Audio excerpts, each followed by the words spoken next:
This is going to be as quick as I can make it, so I apologize. I actually took notes this time in order to make sure that I could ram through all the points I wanted to hit as quickly as possible. But this is something of a response to all the comments everyone has seen, or rather that all the comments everyone has made on my various videos, and my thoughts on the matter a little bit more expounded upon, so if you'll forgive me if I start off with something that pisses me off. As most of you are probably well aware, Child's Play shut down the Retake Mass Effect 3 thing, the whole donation drive. And while I can agree that there is a singular reason why I could see why that is a reasonable thing to do, because it wasn't advertised as well as it should be, I think that was a very... Well, let's just say I don't agree, and let's move on. I just wanted to point out that if anyone who is not aware of that, Child's Play is no longer supporting that drive because, encouraging gamers to peacefully and politely and in a civilized manner complain about something that has wronged them is obviously something we want to shut down. No, we want angry trolls screaming in the forums, and you know why? Because it's easier to ignore them or discredit them. I'm going to shut up about it.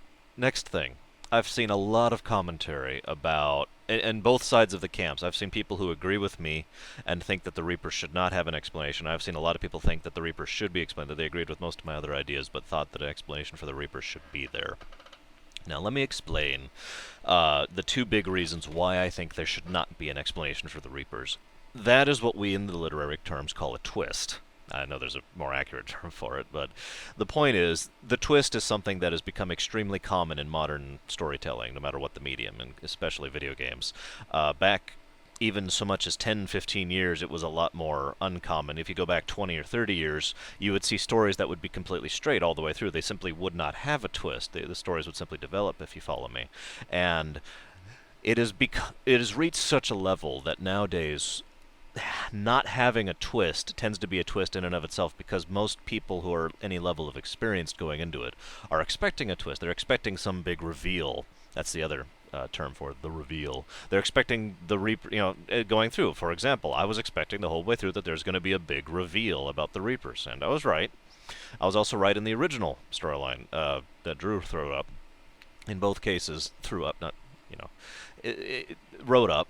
In both cases, there was going to be a reveal about the Reapers, and that's fine, but honestly, when I saw it, I was just a little bit disappointed. This is just my opinion, but in my opinion, it would have been more interesting to not have a reveal, to not have a twist, to have the big twist, like I was describing, be the fact that there is no twist. The Reapers are just these unknowable horrors of doom that come to reap and harvest and destroy. And that's that.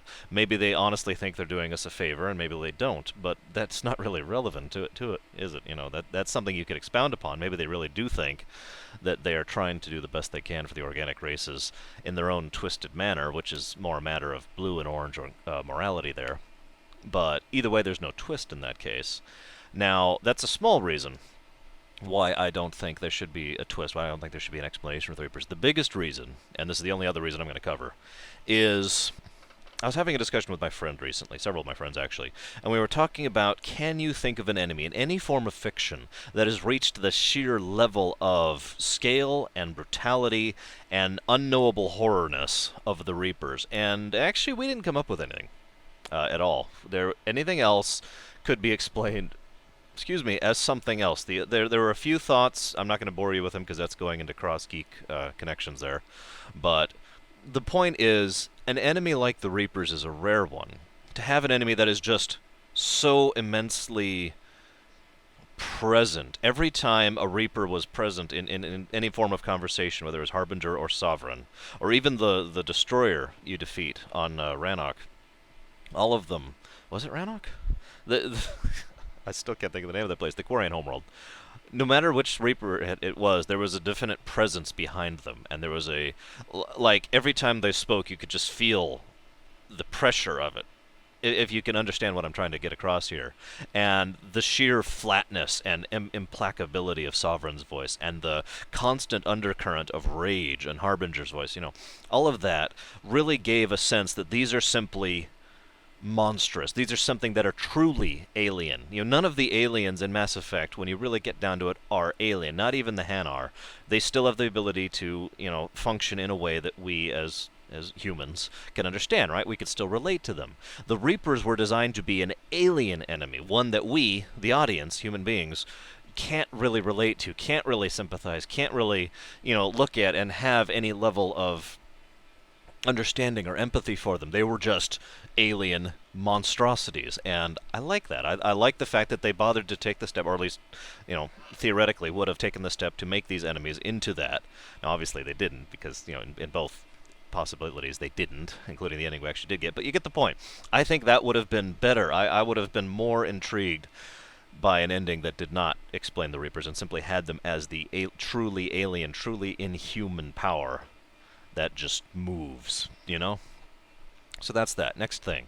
I've heard a lot of thoughts about the Crucible, and a lot of people disagreeing with, I shouldn't say a lot, a couple of people disagreeing with me on my thoughts as the Crucible being a trap. Now, there's two ways you could have done this, and I'm going to explain both in brief. One is that the Crucible, as I lined out, the Crucible was always the trap. The Crucible was always a way to gather the races of the galaxy here, and the ones that are sufficiently advanced in order to be harvested this particular cycle into this one spot with the Crucible to defend it, and then, the Crucible isn't fair, blah, blah, blah. Or you could have it such that the this particular cycle, for whatever reason, and this would probably be a choice thing, this would be one of your choices being reflected in the story, which I'll get into in a bit, having, for example, the Cerberus scientists you worked with, and you save when you deal with Jacob's mission, or maybe some of the individuals you deal with on the, someone along the line there finds a way to actually add let's call it a defense mechanism to the Crucible. And the way this works is it adds what is effectively a massive Thanix cannon to the Crucible itself, so that while it is docked with the Citadel and it doesn't necessarily do anything, there's no EMP, there's no color-coded destruction of the galaxy, there's nothing like that. What they do still have is this massive cannon, if you follow me, and thus that could assist in in my proposed ending. Just sliding that into that would actually work very well, because that would be a requirement for getting the best ending, where the fleet does successfully push through the Reaper lines and defeats the Reapers on their own with the assistance of this massive Thanix cannon that happens to be docked with the Citadel, and using the Citadel itself as a power source, so they can just fire at will. If you understand where I'm going with this, it's a minor note, I think, but it is still something I would like to see added in, and I agree with that. So props to all the people who commented on that, and interesting ideas there. Next thing, I've heard a lot of people disagree with me on the Elusive Man fight, and that doesn't surprise me at all. I want to go on record here. I'm kind of defending myself here, but I want to go on record. If I was actually given charge of BioWare right now, bam, all right, BioWare is now mine to command, and they say, all right, Master, remake, Mass Effect 3 for us, and I say, all right. And one of the guys says, do we make the Elusive Man into a boss fight? And I say no, right off the bat, first thing. And the reason is, I am of the opinion that too many people would think it would be a negative impact on the game versus the number of people who would think it would have a positive impact on the game. I personally do think, in my opinion, that a battle with the Elusive Man, which would have to be done... I don't want to go into too many details. I don't want to stretch this video any longer than it's already going to be, but let's just say that it would not just be the same kind of battle you fought with any other boss in Mass Effect 2 or Mass Effect 3. It would be something involved. It would be something stretching the boundaries of the game mechanics in order to really make you get the impression, just like the fight up with Harbinger I outlined. This would be something that is important, and the gameplay should reflect that, in my opinion. That's gameplay and story integration there. It should be different than your normal boss fight because it's the Elusive Man. The foil, the yes, thank you, many people have said that. The foil, the anti-Shepard, the one who arguably is the other villain of the entire series. There should be more to that. Now, that being said, if I really had the ability to change whatever at BioWare, if we're entering into, like, fantasy-level realm here of changing the story, like I was talking about briefly in my last video, you know what I would do? I want you to picture with me this conversation that you have. Let's go ahead and have the Elusive Man show up in a in a hologram immediately after you fight Kai Lang and stab him on the back for Thane, and then he goes. The Elusive Man starts talking with you, and again, the Elusive Man appears behind you for real, knocks out both your party members, and then starts chatting with you. And then we just take that whole more or less copy-paste that whole scene where you were talking with the elusive man in Citadel, in the actual existing ending, and transplant it here, such that when when you're having this dialogue, you reach a critical point. It would be only like 3 or 4 steps in, and I want you to picture the dialogue wheel, because this is important. You've got the dialogue wheel right here in the middle. I'm trying to remember. Okay, this would be left for you. The upper left, you've got the Paragon option to try and talk him down, right?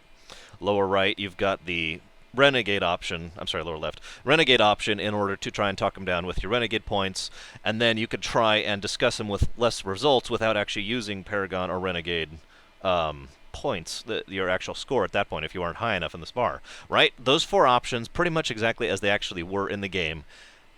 Add on one more. Right here, right straight out to the left, in brackets.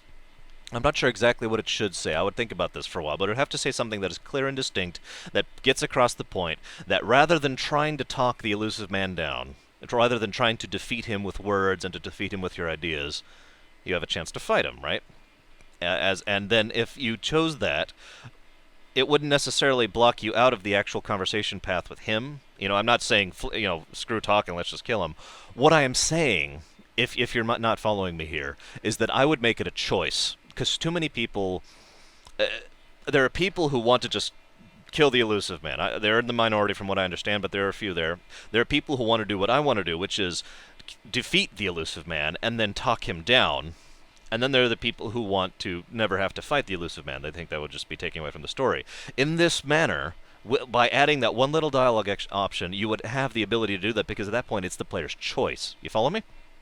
And I think, as I've tried to get across here, that choice is one of the biggest things that the Mass Effect series has really been a part of, and has really been about. And there should be more choice in Mass Effect 3, more choice having actual impact on the story, in my opinion. And this is just one little way you could do that, to make it so that whether or not you do actually have the climactic final battle with the elusive man or not, you choose how that unfolds. You choose if it unfolds and you just shoot him and then shoot him. You unfold if you want to fight him and then talk him down, or if you want to just talk him down. However it works, you, the player, are choosing. That's what I personally think should work like that. Now, you're probably out there thinking, and this is important, choice is a big thing I'm big on, especially in a series like Mass Effect 3, especially in a series like Mass Effect, but some choices should not be offered to the player, in my personal opinion, as a developer, as a designer, as a writer. One of those choices, I'll give you a very direct example, really quick here. The Arrival. A lot of people complained that you had no choice to not destroy the relay. I agree with the fact that you had no choice to destroy that relay completely, 100%. I do not think that should have been a choice, because based on the setting, because based on the situation, because based on the setup, it wasn't a choice. You had no choice. It was down to the wire. It was down to the last few minutes. There was no finding another way. There was no third option. There was nothing. And from an artistic standpoint, the whole point was to get across just how big the stakes really were, and just how looming the threat of the Reapers really were. They were right there. I don't know, many people I've talked to, not many people I've talked to have actually thought about this, but the Reapers were minutes from reaching that relay, from normal FTL drive. Minutes. Think about that for a moment. Think about how close they were to just winning, basically, right then and there. And so I don't think that should have been a choice. I don't think the player should have the choice to say, alright, hell with the galaxy. Sorry about the edit. I was called in the middle of that and kind of had to go deal with that, and obviously I couldn't edit the video seamlessly enough, and so I finally decided to just go ahead and re-record the section. I was talking about choices you shouldn't have, choices that should not be allowed to the player, because they are so divergent of the overall story and the setting, and the choice I was going to give as an example here is being indoctrinated. The player, in my opinion, should never be given the choice to willingly be indoctrinated. Even a fully renegade shepherd would never think of that as means to an end. You know, joining Cerberus is one thing. Actually, I personally take that back. I would never actually have an option to join the elusive man if I was in charge of it. What I would have is the option to take over Cerberus in place of the elusive man, something like that. But you get the idea. But indoctrination, completely different matter. That is something that should never be given a choice to the player, unless it's done either as a joke ending, which some games do, or as a bad ending, something that ends the game about halfway through. All right, I accept the indoctrination. No. So I don't think being indoctrinated is something that the player should ever have a choice. So, speaking of choice, Why weren't we given the option to spare the Cerberus base or destroy it? Anybody? I really do feel that towards the end there, the game started falling apart, and it really shows. And I'll get more into that later in this video. But I personally think that that should have been one of the choices that impacts the ending. It wouldn't impact the finale much. It wouldn't change your war asset rating. It would change the ending and the epilogue, though. It would change how things happen after you've successfully stopped Harbinger and defeated the Reapers, or died horribly, one of the two. For example, just to give you an idea of what I'm talking about here, let's say you get a bad ending. Not necessarily the worst ending, but let's say you do not defeat the Reapers, or you only defeat some of them, something along those lines, right? Well, in that planned ending, would it not be unreasonable if you spared the Cerberus base and left Blah, let's just say Miranda in this case, there to take over for Cerberus in the Elusive Man's stead? Would it not be unreasonable to have an ending showing the resistance movement against the Reapers being started by Miranda and the Cerberus agents, and Cerberus becoming the next bastion of what is left of galactic civilization and blah blah blah? Just a thought. This is just something right off the top of my head. Literally, I had not planned that out at all. I just thought of that right now. Just something. What about, of course, if you go ahead and spare Cerberus and you end up successfully defeating the Reapers, and again, you could turn Cerberus into whatever you wanted. Again, if you were fully Renegade, you could turn it into something that helps promote human superiority. If you're full Paragon, you could turn it into something that helps promote human and alien relations. Or you could destroy the base. Just knock it out completely, and that would have its own impact on the ending. You get the idea I'm getting across here. That's another choice that could have been reflected in a myriad of different ways in the ending and in the dialogue immediately following the finale that was just missed. I also want to point out that one of the things along lines with this is another excellent example of when the player should not be given a choice. A lot of people have commented on the fact, or I'm sorry, not commented. A lot of my friends that I've been talking about this idea with commented on the fact that there is still a Reaper corpse in there. The choice to not eject that into the sun shouldn't exist, basically, in my opinion. It should be ejected into the sun or destroyed in whatever manner is possible, because Shepard has been around too long and dealt with the Reapers and their indoctrination, even while dead, way too many times in order to even leave that to chance. Even a fully renegade, I'll use any means to win necessary Shepard, in my opinion, would still get rid of that Reaper corpse as quickly as possible. Moving on. Alright, next point here. Choice. I was going to segue into this. One of the things I tried to emphasize in my second video was the fact that there wouldn't just be the one ending, and the one... obviously, there wouldn't be the one epilogue, because the epilogue, as I outlined in the first video, would be dependent on individual choices interacting with each other across the entire series. That's one of the reasons I said that should be text-based. I'd also like to take a moment and aside. A lot of people suggested it be narrated. I am completely in favor of that. There's no reason whatsoever you couldn't have a narration. That would add almost no development time. All it would take is someone recording the lines, all of the lines that are possible to be said, and that is not that hard, especially for a studio that's already doing as much voice acting work as BioWare is. So, completely with that. But moving on. The reason that's all text, the reason that's not motion, the reason that's not some guy doing something like this, or rather it's just text going off the screen with the picture in the background and someone talking about it, is because that allows you so much fluidity. It allows you to do so much more with it. That's why you could do every single choice in the entire series mattering in that epilogue. So let's toss that out the side for a moment. The ending should still be more divergent. In fact, I'm going to take that back and say Mass Effect 3 should still be divergent. Let me explain why really briefly here. Speaking as a computer geek, speaking as someone who has taken a decent amount of programming classes in my life and done programming on a consulting level, it is completely understandable that Mass Effect 2 effectively wasn't changed by Mass Effect 1. Yes, there were flavor changes. Yes, the atmosphere was changed. Yes, things were a little bit different. And there are a few quests you would get or wouldn't get based on what happened in 1. Yes, people would talk to you a little differently based on what you did in 1, but all of that is, ultimately, flavor. Mass Effect 2 was unchanged by Mass Effect 1. You with me? That's completely understandable, and the reason is because there was going to be a Mass Effect 3. When you're, from a programming perspective, if you have to import 1 into 2 here, and make 2 actually be able to branch out and have differentiations in the plot, and then do a 3, that is a coding nightmare I would not wish upon my worst enemy. That is ridiculous levels of complexity, and not something I even want to touch. So, from that perspective, it was completely understandable. And for those of us who don't really understand programming or design all that well, it was also completely acceptable. And you know why? Because they explained this. The developers at BioWare said Mass Effect 2 is not going to be that much different, but Mass Effect 3 is going to be much more impacted by the choices you make, because we can do that in a third game, because this is the finale. We don't have to think about save transferring past 3. We just have to do 3. Does anyone remember those interviews? I certainly do, because they seem to have forgotten they existed. Not just in Mass Effect 3, but I noticed they're also talking about make sure you save your Mass Effect 3 save game, even though they were talking about making it the finale in a series. Now, I'm not saying I want Mass Effect to end, per se, even though that is actually technically what I'm saying. But the freedom from an artistic and from a development standpoint of making the last chapter in a story is monumental. It cannot be underestimated. And having to still shackle themselves to the possibility of there being another Mass Effect Past 3, which is going to continue the save transfer things, is a plausible explanation as to why Mass Effect 3 tripped on so many hurdles as as it was going through the development cycle. That being said, what would I do? I would do the obvious. I would do exactly what was promised. I would have there be so many different paths in Mass Effect 3. I would make it so that the pure, there's the pure Paragon thing where we got all the, everyone united. Actually, it's not pure Paragon. That's like 80% Paragon, which is what my character was. Everyone's united. Everyone's together. The Geth are saved. The Quarians are saved. Blah blah. I would have a divergent path over here where we actually join Cerberus. Yeah, you heard me. And say, screw the Alliance and screw these people who don't know what they're doing, and we're going to try and get something actually done. I would have this path over here where we become indoctrinated because of all the effects of 1 and 2. And we end up fighting alongside the Reaper. Do you get my point here?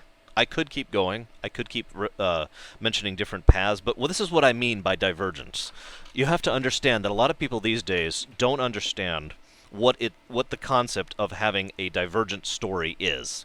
They think that Mass Effect 3 was divergent because it does change based on your choices in 1 and 2. And that's true. Jack, not even having anything but becoming a phantom because you didn't do her loyalty in 2. Okay, that's a change. That's still flavor, but it's a change. I'll give you that. Thane and the Solarian Council and what happens there based on Thane, that's a change. I get it. But it's still the same storyline.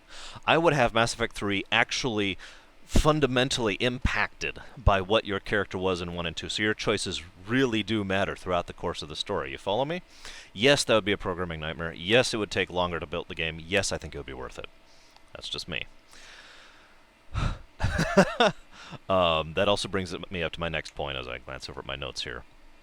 Retroactive choice is a concept that's kind of difficult to explain to someone who has not seen it, and it's something you only can really do in a gaming media. You can't do this in a movie or a book format, not really.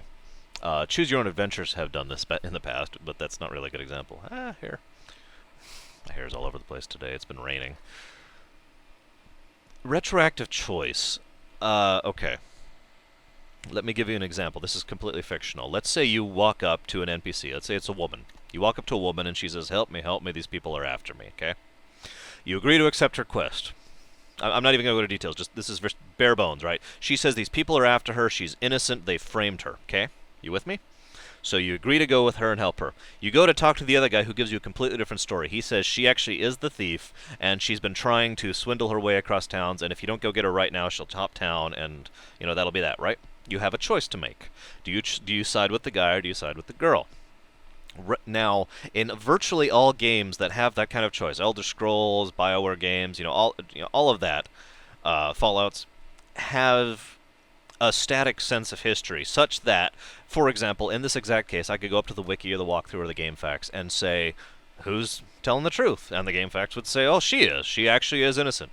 You got it. So I can choose at that point based on the information that is available. She was telling the truth. So, for example, me, I generally play good characters. I always play good characters. I would go and help her out. Makes sense, right? A retroactive choice changes history based on your choice. That's why it's called retroactive. So, in this case, what that does is that makes it so your choices not only have a very much greater impact on the story and the setting, it makes it so there is no such thing as a wrong choice, and it adds to a degree of replayability if you have those choices be impacting on the overall path of the story. Obviously this is just one little quest I'm talking about, but imagine for a moment if in Mass Effect 3 you had a choice to join the Elusive Man. And this was a retroactive choice because he's telling you, controlling the Reapers is something we need to do. Actually using them, and I can actually control them. My tech works. In a retroactive choice, if I were to write this up, both answers would be correct because if you choose not to side with him, history would be changed such that he was wrong and that he was indoctrinated and that he needs to be defeated and, however that plays out. And if you choose to join him, then he was right. And he was not indoctrinated. He was never indoctrinated, and that he actually knew what he was talking about. Do you follow where I'm going with this? That's what a retroactive choice means, and that's what I really wanted to see in Mass Effect 3. I really wanted to be able to choose how the story forms. From just the basic branches or from the basic roots until the trunk is composed and then the branches pull out. I wanted to actually be able to do that. Now, obviously, that is asking a lot, and I'm not upset about the fact that they didn't do this. I want to stress this. I'm not complaining, but I have been asked a lot about choice and how choices matter in Mass Effect, and this is retroactive choices done properly is the ultimate expression of giving the player the freedom in order to choose throughout their storyline, giving them that freedom. It is very hard to pull off, I admit this, and there's a reason very few games do it. But I personally think that would have added a great deal to Mass Effect 3, and would have very neatly dovetailed with my concept of the completely divergent storylines and how those would turn out. Obviously, that would also add a great many different ways for the finale and the ending to come about. So, there's that. But let's move on from this for a moment, because I'm not going to go into too much more detail, and this video is already too long. I have been asked more than any other question, I apologize for addressing this last, about the indoctrination theory. And I've seen all the videos that I have been linked, I have read all the comments, I have read all the reports, I've read the webcomic about Marauder Shield. I've done it all, right? What do I think about the indoctrination theory? I think it is a well-designed, well-developed, and well-presented theory that was made by the players. I want to make this absolutely clear. From a logical perspective, speaking as someone who is a corporate drone, speaking as someone who understands what it's like to have my boss whipping my back because his boss is whipping his back, because his boss is whipping his back, because his boss read a graph wrong, possibly. I understand that. That makes perfect sense to me. And so I am willing to give slack on the thought that maybe this was all a mistake. Maybe there was a deadline. Maybe they ran out of budget. Maybe they ran out of personnel. Maybe someone quit the industry. Maybe someone was miscommunicated to. There are so many, many, many things that could have happened to make the horribleness of the Mass Effect 3 ending happen, right? I'm willing to give them leeway on that.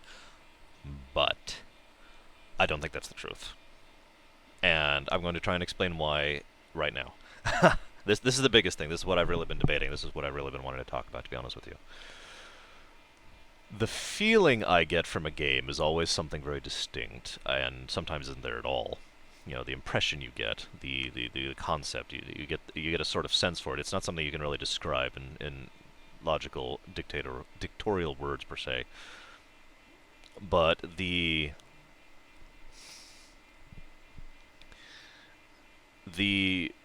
feeling of the last bits of Mass Effect 3, not even just the ending, pretty much starting at the Cerberus base, right before that actually, there was a definite feel of, are we done yet? And I've been trying to think of a better way to explain it, and I've been failing. Are we done yet? Is this over now? There's just this tiredness, this weariness, this lack of desire to put forth the effort anymore. And that impression I just kept getting over and over and over. There were individual scenes that rose above that. But speaking as someone who has worked in development and knows how this works, it is entirely possible those were crafted and designed and voice acted and written before they actually reached the end of their development cycle and were then actually putting the ending together. So while, you may have a few bits of candy here, they're being held together by tar and strip wire. That's a really terrible analogy, but you get the concept I'm trying to get across here. At least I hope you do. So that feeling, and it just got worse. It was just a few cracks throughout the whole game. Really, there's just cracks and little hints of just okay, all right, now we're gonna do this scene, and then Alright, okay, the Rachni. Okay, we'll have the Rachni scene. Well, you know, Grunt's there. Grunt will be awesome! Okay, and then, oh god, we gotta do the Asari somehow. Okay, let's think about the Asari. And okay, we'll do this! You know, it really just kept feeling like they were just getting tired. And by the end, by the actual end, by the time you charge the beam, I was just sitting there like, okay. And when Harbinger came down, as I've described, I was pumped. I was ready for the final boss to end all final bosses. When that was taken away and I started lurching forward, and I realized what it was they were doing, on some level or another, I understood what they were doing. I was just so disappointed because it felt like they just quit trying. They just quit. They were like, okay. Now let me elaborate on this a little bit more if you'll forgive me. Ironically, I'm going to quote two things here, and one of them is basically going to be Mass Effect 3 itself. I'm quoting Admiral Hackett. I'm going to reword it a little to get the point across. You can pay a man to code. You can pay a man to write a story. You can pay a man to direct it. You can pay a man to do a graphics engine and a gameplay engine. But you cannot pay a man to believe. You cannot pay a man to care. One of the things I've always said, always, as long as I can remember, I remember having a discussion with this with my dad when I was 7, is that any work of medium, of anything, especially something interactive like video games, should have passion behind it. And forgive me, I'm probably going to say that word a lot in the next few minutes here. There should be a passion. There really should be a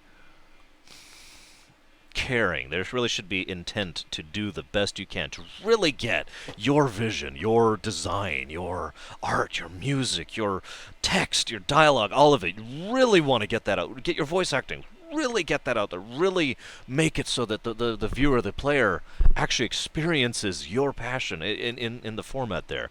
And a lot of the truly best games, virtually, actually all of them, all of the truly best games of all time have really had that feeling that the people were putting their 110% out, that they were really trying, that they had all dialed it up to 11. They wanted this to be a work of art. Now, it's possible for there to be a competent game that is made by people who are just doing their job, but those games will never be works of art. Those games will never rise above the rest of the detritus. They are simply games. Mass Effect 2, which is one of my favorite examples of this, is a work of art. I know very few people who would argue with me about that, and those who tend to get punched in the face, but moving along. No, I'm kidding. But in all seriousness, Mass Effect 2 is, in my opinion, a work of art. It is a beautiful example of how video games can be art, you know, in that big discussion that was being had some time ago. And the reason is, in my opinion, is because so much effort was put into it, and so much time, and so much caring, so much passion. Again, I'm going to keep using that word. The passion was obvious. The people really wanted to make that game fantastic, and it showed, and it worked. Mass Effect 2 was amazing. It was personal, it was impacting, it was dramatic, it was sad, it was funny, it was everything. And I'm not saying, I've heard a lot of people talk about how I want this Disney ending. That's not really the case. What I want is an ending I feel something at. I want an ending that makes me feel anger, sadness, grief, you know, depression, happiness, you know, satisfaction. Something. Make me feel. And no, feeling disappointed doesn't count, for reference. Because that's not a feeling, that's a lack of a feeling. So, let me pull another quote up here. I have it up here right now. This is just my opinion, but I've always said that Final Fantasy VI is the greatest game ever made. And I have not budged on that opinion in all these long years. No game has ever come out that has actually surpassed it. I keep waiting for one. But this is about Final Fantasy VI. This is Nobuo Uematsu. I'm not 100% sure I'm pronouncing that right, which is a shame. That man deserves my honor and praise. And I quote, "I still remember when, during the launch party for Final Fantasy VI, the notoriously unforgiving Mr. Sakaguchi gave a speech. Thank you to every one of you. We have created the best game in the world. No, the universe. Thank you." I cried. There were tears on my face. Those tears made me realize just how much I had invested myself in the project. I hope the Final Fantasy games forever continue to be a source of joy, not only for the fans, but for developers as well. And there's another quote, I'm just going to say this briefly, by Nobuo Uematsu about FF7. "It would be a shame if we are not able to cry at our own game." And both of these speak, all of these things speak very profoundly to what I'm talking about. I want my game developers to be people who care, who really invest themselves, who really are passionate about what they're doing. And Mass Effect 3 is not on that list. And it shows. And the more I've actually started replaying it after this whole thing and after my videos started getting popular, I really wanted to solidify my thoughts and have more than vague impressions from my one playthrough.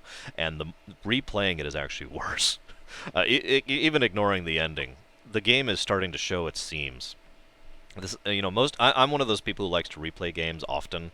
I'll still go back and replay NES games and SNES games and PS1 games and, et cetera, et cetera, et cetera. I do that often because I don't get bored of them if they're a truly good game.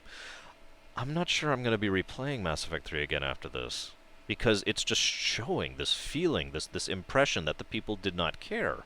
Now, I want to stress, I don't think they were actively trying to sabotage it or wanted it to be a bad game or anything like that. It wasn't like they actively disliked the game, but it feels like they were approaching it like it was just another job. You understand what I'm saying? And I'm going to bring this down to a human level here. One thing I feel is very important, as Morden mentioned back in Mass Effect 2. Saving the galaxy is all well and good, but it doesn't mean anything until you have a personal stake in it. And his favorite nephew. I love that scene. Mass Effect 2 is such a good game. Let me bring this down to a personal level. If you go through a fast food restaurant, doesn't matter which one, and the person there is just like, yes, well, can I take your order? They don't have to be rude. They don't have to be mean. They don't have to be unkind. They don't have to be stupid. All they are is just reading out the numbers and doing their thing, and you just get this impression of blah out of that. Now, if you go through and have someone who genuinely enjoys their job, and yes, I know fast food's a bad example, but I have known people who actually had a good time and enjoyed their job in fast food, and it showed. And most of the time, the customers would leave with a smile on their face, just a tiny little bit of being improved in their day-to-day lives. And that day, that minute of that hour was made just a little bit better because that person cared. They weren't necessarily a better worker. They weren't necessarily better at what they did or faster or anything like that. They just cared. It wasn't just a job to them. And so, bringing that to the level of something, much higher scale here, of something, a game like Mass Effect, the finale to the Mass Effect series should have been done by people who cared. And that is the simplest way I could put that. And I think it is a crime that Mass Effect 3 was not done with the same level of passion and gravitas that it should have been. Now, if anyone has any other further thoughts on this, feel free to continue to disagree with me. I am totally okay with that, as usual. Feel free to agree with me. I am more okay with that. But in all seriousness, I think all of the problems with the indoctrination theory boil down to the fact that, in my opinion, I told you I'd be bringing this back around here, that the indoctrination theory is a perfectly valid theory that makes plenty of sense that the players came up with. I think the reason that all of those things, that the points that the indoctrination theory uses as its evidence, are just as easily explained by people who got lazy, or ran out of time, or ran out of budget, or simply didn't care. And so we're just throwing together something at the last minute. All of them, every single one. I actually made a point of going through a lot of the detailed write-ups in the indoctrination theory and going point by point to see if there was any point I saw that could not be explained by the people just not caring anymore, and I couldn't. So it is, in my opinion, that is what the indoctrination theory is. The realization that the player base cares more about their game than the people who made it.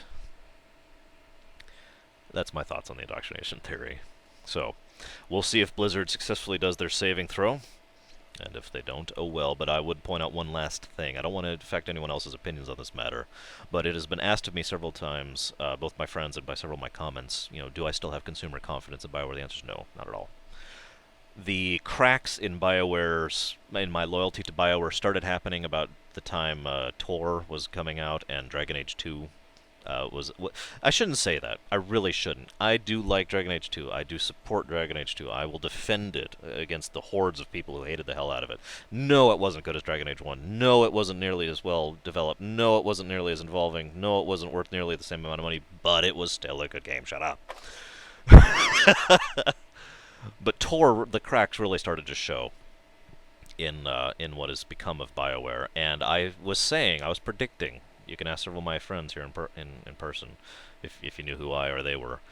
I was saying Mass Effect 3 is going to show unequivocally what has become of BioWare, because this is the first this is the first game that has been truly, utterly, 100% done under the new model of BioWare, after EA has not just purchased BioWare, but successfully gotten their hooks in and started changing BioWare over to their way of thinking. And it shows. And BioWare has lost a customer in me. And I sincerely doubt any DLC they come out with to try and fix or add to Mass Effect 3 will be something I purchase. And I sincerely doubt I'll be buying Dragon Age 3. And I sincerely doubt I will continue playing Tor. I've already quit Tor, actually. They've lost me.